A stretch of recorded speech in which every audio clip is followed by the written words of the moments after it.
हम बोलिए प्रेम से श्री सद्गुरु महाराज की जय। महर्षि संतसेवी परमहंस जी महाराज की वाणी। महर्षि संतसेवी प्रवचन पीयूष से पाठ। धर्मते विरति योगते ज्ञाना, समवेत समादरणीय सज्जन वृंद, आदरणीय माताओं तथा भक्तिमती बहनों। गोस्वामी तुलसीदास जी ने विनय पत्रिका में लिखा है, 14 भुवन अचर चर रूप गोपाल, भेद गए बिनु रघुपति, अति न हरहि जग जाल। 14 भुवनों के चर अचर सभी रूपों में परमात्मा बसा है, अर्थात परमात्मा सर्वव्यापक हैं, सर्वत्र हैं। उनका ज्ञान कैसे होगा?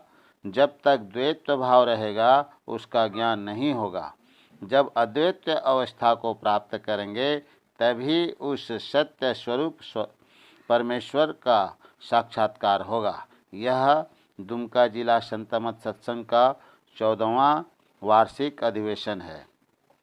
यह अधिवेशन बतलाता है कि 14 भुवनों में व्यापक परमात्मा की हम खोज करें। नया वर्ष सन 2000 ईस्वी संदेश देता है कि 3 शून्य के पीछे रहोगे तो द्वैत रहेगा, 3 शून्यों के आगे द्वैत नहीं रहता, अद्वैत हो जाता है। वहाँ पहुँचे तब परमात्मा का साक्षात्कार होगा। संत दादू दयाल जी महाराज कहते हैं, 000 के पारा, अर्थात अंधकार प्रकाश और शब्द के परे जाओ। अंधकार प्रकाश और शब्द के परे कैसे जाएंगे? वहाँ का रास्ता कौन बतलाएगा? संत कबीर साहब कहते हैं, चल सतगुरु के हाट, ज्ञान बुद्धि लाइए। संत कबीर साहब सतगुरु के हाट यानी सत्संग में जाकर ज्ञान बुद्धि प्राप्त करने को कहते हैं। अब पहले सद्गुरु को जानें कि सद्गुरु कौन। संत पलटू साहब कहते हैं, धुन आने जो गगन की, सो मेरा गुरुदेव। सो मेरा गुरुदेव सेवा में करिहों बाकी, शब्द में है गलतान अवस्था ऐसी जाकी।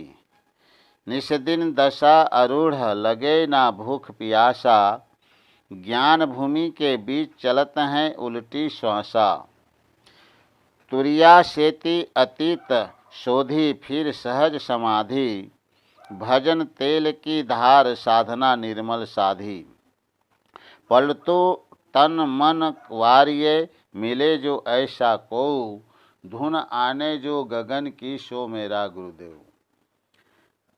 जो स्वयं आंतरिक नाद की उपासना करके निशब्दम परम पदम में प्रतिष्ठित हो गए हैं और दूसरे को यह आंतरिक साधना बतलाते हैं, ऐसे महापुरुष को सद्गुरु कहते हैं। गोस्वामी तुलसीदास जी महाराज कहते हैं, ज्ञान कहे अज्ञान बिनु, तम बिनु कहे प्रकाश, निर्गुण कहे जो सगुण बिनु, सो गुरु तुलसीदास। गोस्वामी जी कहते हैं कि गुरु वह है जो अज्ञान से ऊपर उठकर ज्ञान की बात कहता है। मतलब यह कि अमेरिका पहुंचकर अमेरिका की बातें करता है, न कि भूगोल पढ़कर। हम आंखें बंद करते हैं तो क्या देखते हैं? अंधकार देखते हैं। पर जो अंतर साधना के द्वारा अंधकार को पार कर प्रकाश में प्रतिष्ठित हो गया, यानी उसका तमसोमा ज्योतिर्गमय हो गया, तब प्रकाश की बात करता है। त्रैगुण सत्य रज और तम को पार कर निर्गुण में प्रतिष्ठित हो गया और तब निर्गुण की बात कहता है। वही सच्चा गुरु है। वैसे तो आजकल न गुरुओं की कमी है न गेरुओं की, पर वेश बनाकर सुनी सुनाई बातों को समझाने वाला गुरु नहीं हो सकता है। सत्संग में बैठकर संतों के परिभाषिक शब्दों के अर्थों को जानना चाहिए, अन्यथा संत वाणियों के ठीक ठीक अर्थ समझना कठिन है।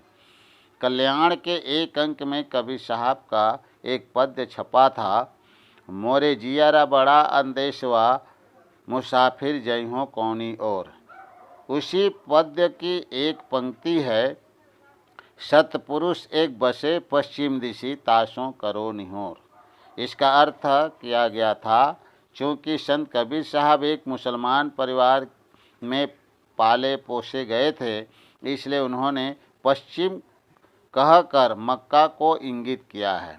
एक सज्जन है जिन्होंने कबीर साहब की वाणी पर PhD की डिग्री प्राप्त की है, उससे मैंने उपर्युक्त पंक्ति का अर्थ पूछा तो उन्होंने भी यही उत्तर दिया, लेकिन पलटू साहब ने कहा, पूरब में राम है, पश्चिम में खुदा है, उत्तर और दक्षिण कहो कौन रहता, साहिब वह कहाँ है कहाँ फिर नहीं है, हिंदू और तुरक तूफान करता, हिंदू और तुरक मिली परे हैं खैंची में, अपना वर्ग दो दीन कहता, दास पलटू कहे साहिब सब में रहे, जुदा ना तनिक मैं साँच कहता।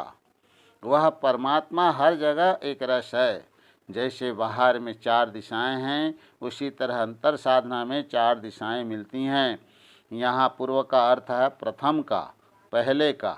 साधक साधना के क्रम में पहले अंधकार देखता है, इसलिए अंधकार को पूरब कहते हैं।